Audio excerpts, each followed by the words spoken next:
Faqat O'zbekistonda avtomobillarning chiqindi gazlari ommaviy tekshirilmoqda. Haydovchilar jarimaga tortilishi mumkin. 10-avgustdan butun mamlakat bo'ylab avtomobillarning chiqindi gazlari tekshirilmoqda. Mashinalar YPX postlari, ko'chalar va avtotransport korxonalarida nazorat qilinadi. Me'yordan oshgan holatda avtomobildan foydalanish taqiqlanishi va haydovchiga bayonnoma rasmiylashtirilishi mumkin.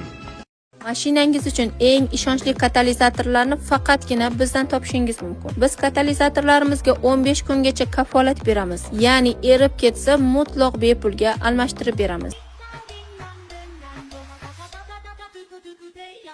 Bizda katalizatorlarimiz bilan rasxodingiz yana ham kamayadi. Har xil zaharli gazlar, benzin hidlanishini oldini olasiz. Eng hamyonbop narxda esa faqatgina bizdan olishingiz mumkin. Aloqaga chiqilib, подпискаga отметgan gumlatili liboy mashina katalizatorlarini remont qilib beramiz. Olinmasdir. Katalizatorlarga keladigan bo'lsak, liboy shaklda keladi. Euro 6 dan Euro 1 gacha liboy